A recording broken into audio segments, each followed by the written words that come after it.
And our next guest will present on the issue of secondary trauma among linguists. She's a registered practitioner with the Health Professional Council and the British Association of Drama Therapists.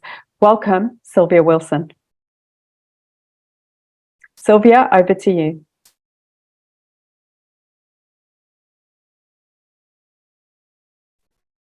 There you go. Can we unmute Sylvia? There we have it. Thank you, Sylvia. Please go ahead. Technical issues make me very stressed. Welcome, everyone. And here locally and worldwide, I hope all is well with you. And thank you for being here. And hopefully my talk will help you understand what I do as a practitioner. And I will be covering trauma, but not as well as Dr. Inam. He did it was a very insightful talk, but I am going to cover broadly vicarious trauma and other threads of that trauma. But first of all, I was thinking about coming on Zoom actually, and I do a lot of Zooming in drama therapy with clients, and it is very exhausting to be sitting on a screen and you're just on this screen, and and I feel that's quite unhealthy, but is also very positive, like we're all here today. So I was thinking about the well-being, about sitting here, and I thought it's hard and the body suffers and the mind stresses when we're on Zoom. And just for one moment before going into my talk, I'm going to do a short exercise for your well-being while we're all sitting here. And I just wondered if you could take a moment to just either close your eyes, but you don't have to, or you can focus on the spot. And I want you to just find a space within and take a luscious deep breath in and a long breath out. Once again, a deep breath in and a deep breath out. One more, a deep breath in and a long breath out.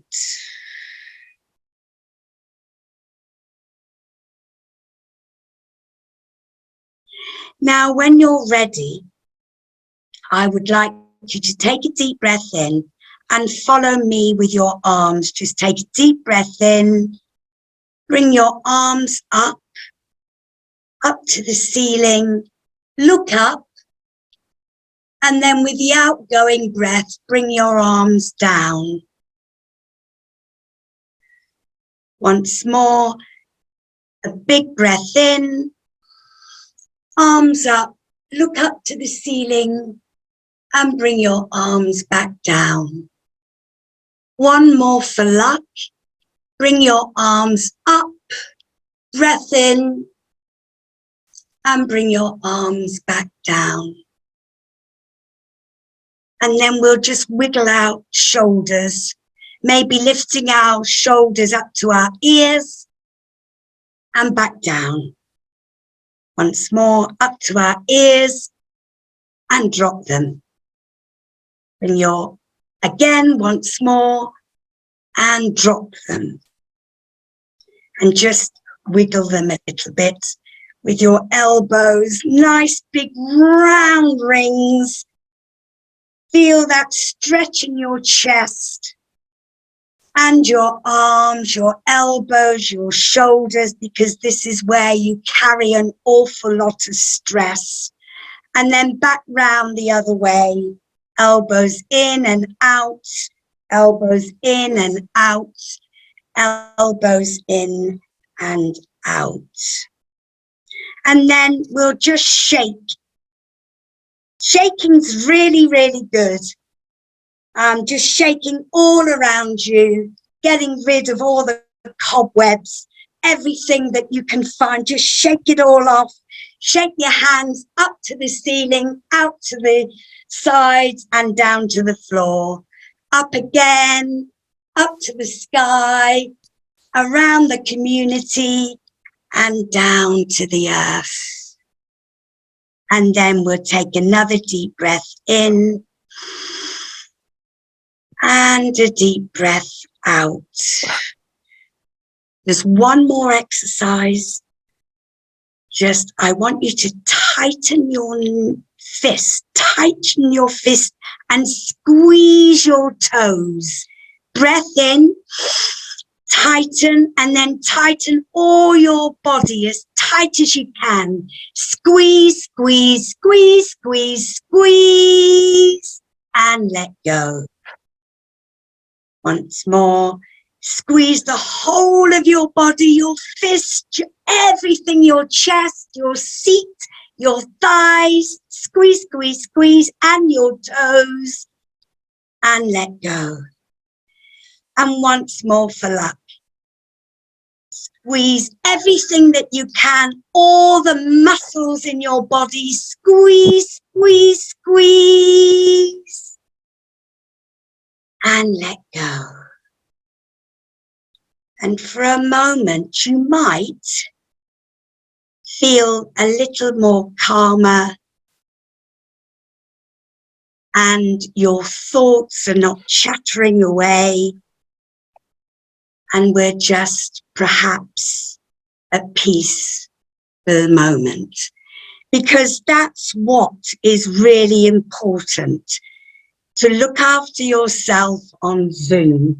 Don't be afraid to just wiggle or stretch. It doesn't matter, but it's very important for your body. My name is Sylvia Wilson, and I'm a registered drama and movement therapist.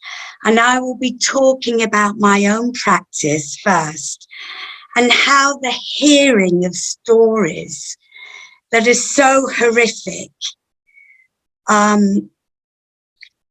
about trauma that are second-hand from the clients I work with to myself, and that can have a real impact on me as a therapist, on my mind and my body, that gets stuck in the body and stuck in the thoughts.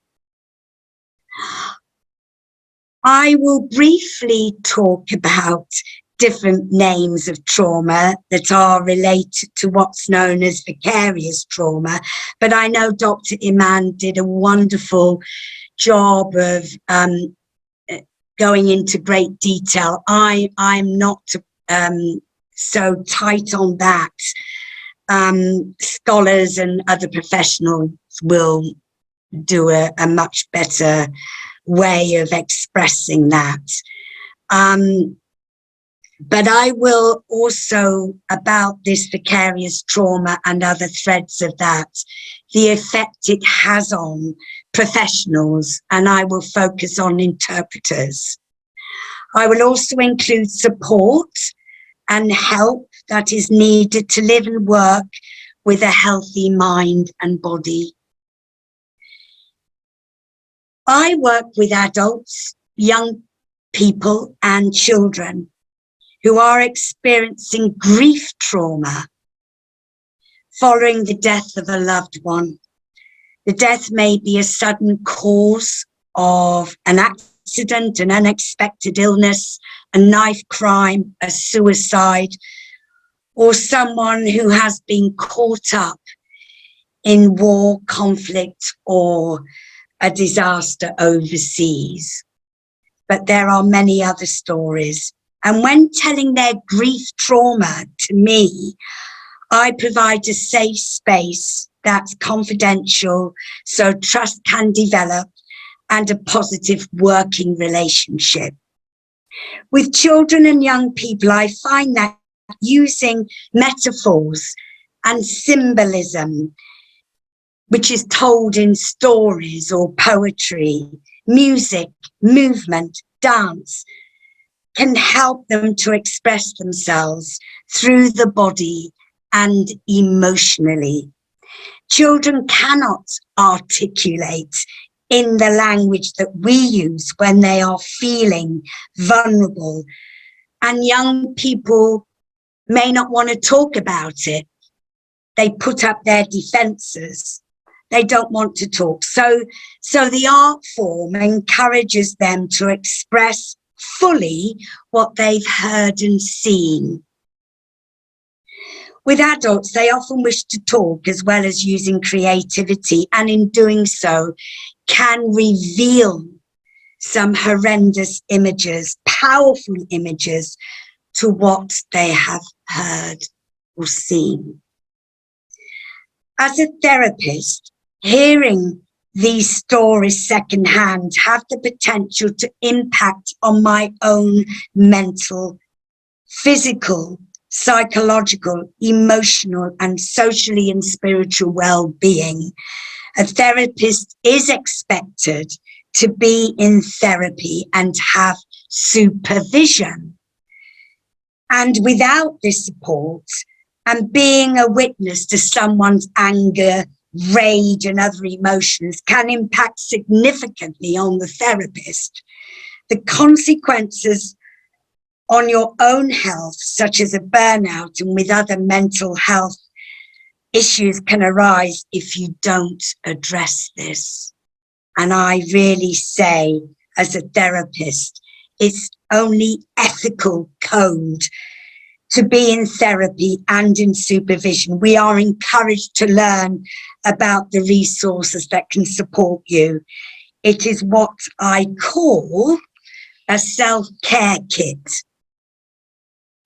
Let's look at the emotional and psychological support, and there are many options to choose from. Not only having choices for different therapies, is what Dr. Annam expressed, but there is a possibility of setting up your own group of people to talk about feelings, to talk about how it's impacting on you. And that's so helpful.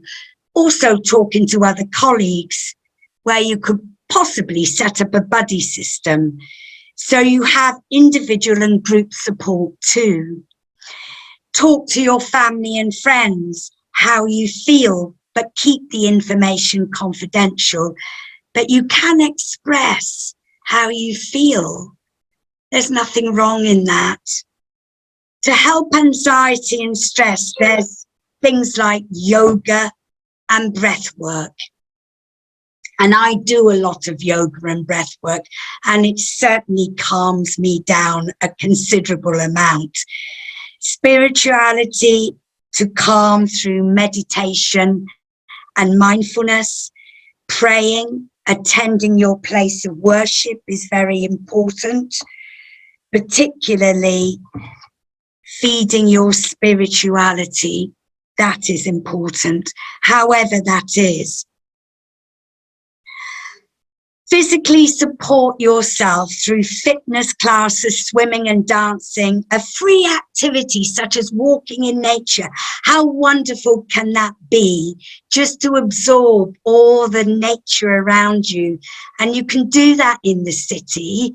There's always a park nearby. You don't have to be in the middle of the country. That would be nice, but you can make the resources. Flowers grow out of bricks. You know, so you can go somewhere to look at the wonderful nature that we have. You can, having the time to be kind to your body, making sure you have regular nutrients in your body by eating healthy food and rest. Don't have this chattering thoughts. Calm it down with the breath work and the rest.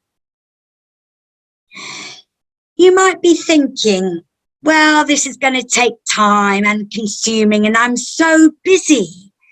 Making time is essential and recommended to be a priority. Having 5 or 10 minutes of stretching out your body in the morning when you wake up, just doing that is wonderful. And this can be done at your desk or having a moment aside from your work, like we did in the beginning with those stretches, the breath work. You can set a half an hour a day to walk or swim or jog, make it a habit like cleaning your teeth, and this can become easy. Meditation can start with 5 minutes by finding a quiet space to be still, just still, and take some deep breaths, focusing on your breath, but not on your thoughts. Just allow your thoughts to be. It is very calming and necessary. The body covers the mind, and they both need to have that attention. Now, realistically, there may be days when one feels less motivated, but once you start to practice any one of these activities, you will not regret the effort made. It took me a while, but I did it. Taking care of oneself helps you to function more fully in serving others. Perhaps achieving a goal to be committed to 100%, supporting yourself emotionally, physically, psychologically, and spiritually. This will enable you to be more fully present in your personal and professional life. Now, without support and not caring for my well-being, I might have experienced what the doctor called as vicarious trauma, which is indirect. Vicarious trauma occurs when helpers are exposed to very difficult imagery and stories told secondhand. There are many experts, as I've said, like scholars and academics from around the world who write about different traumas, and it will be broadly mentioned here.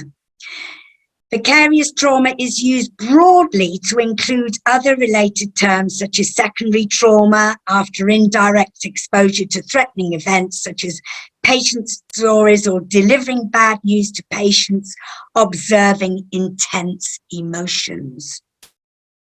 Vicarious trauma includes other related terms such as secondary trauma, PTSD, a mental condition caused by a traumatic experience. Compassion fatigue, the impact of helping others, often through the experience of stress or trauma. The critical incident stress refers to the range of physical and psychological symptoms that might be experienced to someone as a result of being in a traumatic critical incident. It is the body's normal reaction to an abnormal event. I want to move on to a quote that I came across from Psychology Today, an article written by Robert Mullier, who has a PhD. He says, vicarious trauma can be best understood as the absorbing of another person's trauma, the transformation of the helper's inner sense of identity and experience. It is what happens to your physical, psychological, emotional, and spiritual health in response to someone else's traumatic history. Vicarious trauma can affect your perception of the world, and it can result in many mental health problems such as depression and anxiety and addiction if untreated.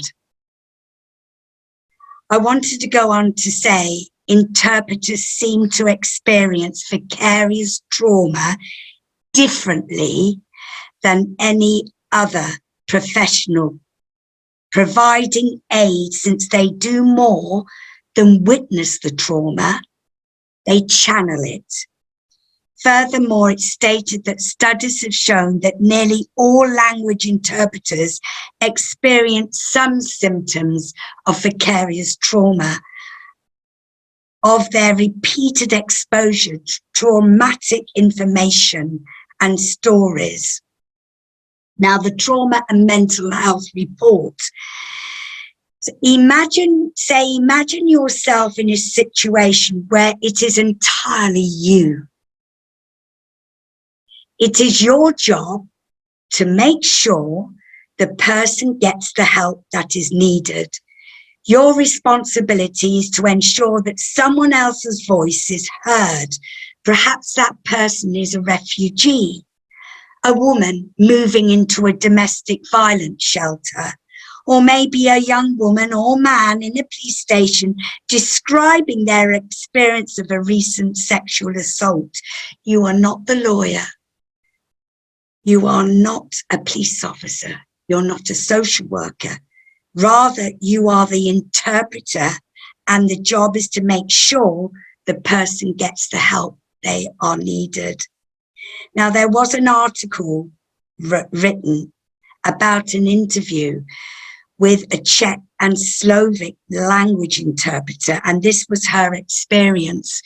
She spoke her own experience of vicarious trauma when interpreting for victim of physical abuse and rape, or for a person with a terminal illness. She spoke about the times when she had to compose herself, and after a session she would sit in her car and cry, and other times being physically sick. She also mentioned when she's home, it's difficult to communicate and talk with her family because she's still in the process of the events that happened while she was working. She speaks about experiencing victims' sadness and their pain. She reminds herself that it's not her trauma and that she can help. She went on to talk about her work as an interpreter. She expresses in her interview that as an interpreter, you have to interpret meaning to meaning everything that is said with accuracy and fidelity, remaining impartial and objective, and cannot show bias, preference for anything regarding the case. Simply says, I am not there. I do not have an opinion. I merely act as a channel for each side, which was mentioned before. Yeah.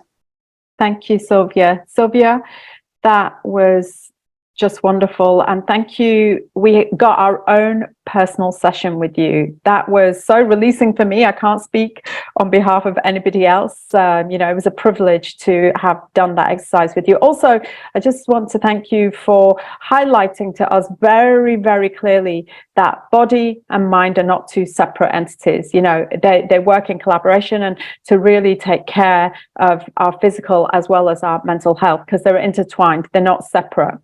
I would just now like to open the floor up to questions. If anybody's got a question, please do raise your digital hand for either Dr. Inam or Sylvia Wilson. So if you could raise your hand now, I'd be very grateful. And in the meanwhile, I have a question. I've been thinking about this as you were speaking, and Dr. Inam. Dr.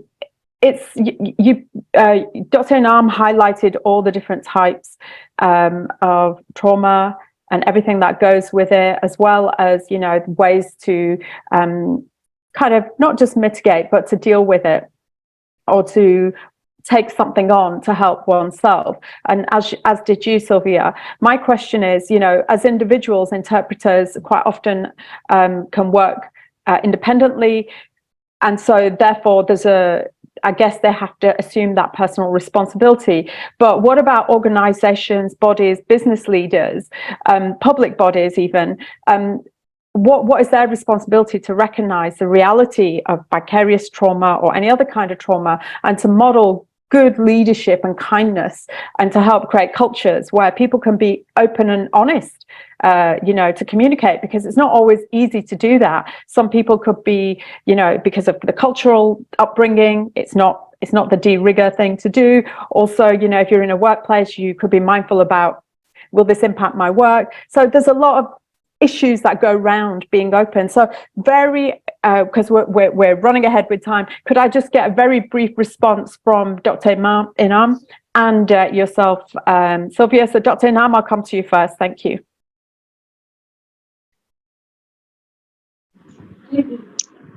Hello. Yeah. So did you get my question?